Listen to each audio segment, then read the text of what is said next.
Harta karun peninggalan Belanda seberat 1,5 ton di Danau Laut Tawar. Bom yang ada di Danau Laut Tawar berhasil digambar oleh tim evakuasi bom dan Posi Aceh Tengah.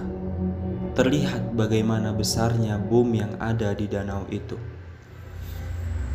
Laut Tawar, danau kebanggaan masyarakat Aceh, masih menyimpan sejumlah misteri.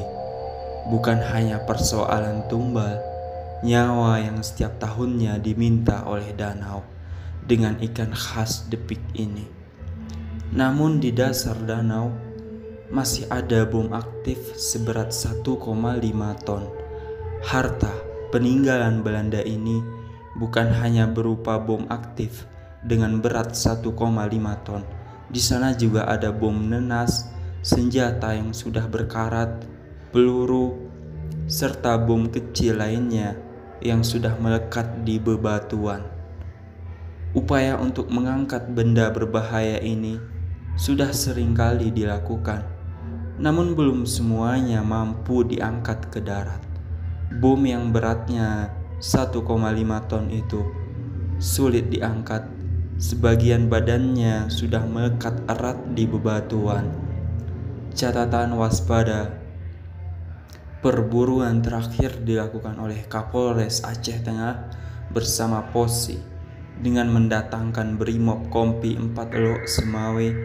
Namun, walau danau tempat bersemayam bom ini hanya kedalaman 18 meter, tim tidak berhasil mengangkat benda tua dengan panjang 230 cm dengan lingkaran 120 cm.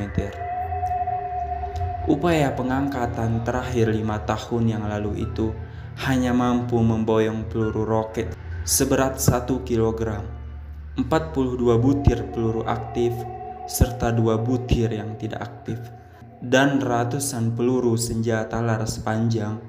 Tampak di lingkaran peluru RPD itu bertuliskan tahun 1941. Menurut Al-Hudri, Ketua Persatuan Olahraga Selam Seluruh Indonesia, Posi Aceh Tengah, bom seberat 1,5 ton itu berhasil direkam kamera di bawah laut. Anehnya, ketika jarak fokusnya dekat, kamera justru mati. Kalau dijauhkan kembali hidup. Tidak tahu apa penyebabnya. Ada yang menyebutkan karena penghuni danau melarang mengambil gambar dari dekat, atau bisa jadi ada energi radioaktif. Anehnya, di mulut gua tempat bom itu seharusnya bersih dari lumpur karena arus air keluar masuk dari sini. Namun justru di mulut gua ini penuh lumpur, sebut Hudri yang kini menjabat Kepala Badan Pemberdayaan Masyarakat Aceh Tengah. Menurut saksi sejarah dan sekaligus saksi mata, bahan peledak itu merupakan peninggalan Belanda. Bahan peledak itu dibuang penjajah Belanda saat itu Belanda berusaha menyelamatkan diri ke kawasan hutan pedalaman Aceh.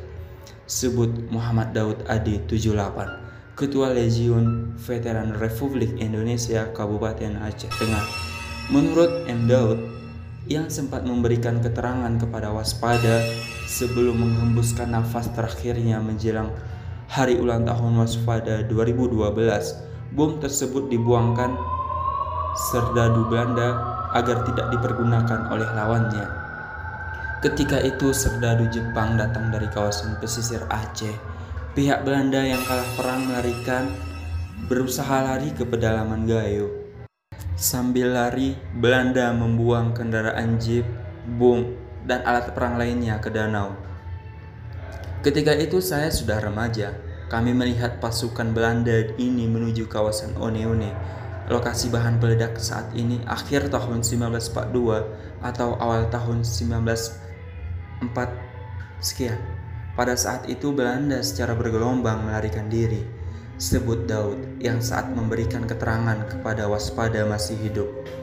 Jeep milik serdadu negeri kincir angin ini serta beberapa bom kecil sudah berhasil diangkat oleh penyelam tradisional Gayo. Almarhum Redot, penyelam alam di sana, semasa hidupnya sudah sering memanfaatkan mesiu dari dasar danau Lut ini. Bahkan ketika meracik ulang, Tangan temannya putus akibat ledakan bom, sebut Daud. Kini bom aktif di sebelah selatan Hotel Renggali ini belum mampu diangkat untuk diamankan. Berbagai upaya yang telah dilakukan sampai kini belum membuahkan hasil. Walau berbeda dengan bom yang meledak di Hiroshima dan Nagasaki, bom atom yang beratnya hanya 1 ton tetapi mampu meluntuhkan negeri Sakura ini. Bagaimana bila seberat 1,5 ton ini meledak? Walau banyak yang memperhitungkan bila pemicu bom ini tidak tersentuh, ledakan tidak akan terjadi, apalagi bersemayam di dasar danau yang kedalamannya mencapai 18 meter. Namun bila bebatuan di atas runtuh dan menimpa bom ini, bagaimana nasibnya? Bom yang lebih tua dari kemerdekaan negeri ini masih menjadi catatan sejarah di danau kebanggaan rakyat Aceh. Kapan bom ini akan terangkat sehingga keresahan masyarakat mampu dihilangkan? Ini yang sulit dijawab. Tulis Bahtiar Gayo.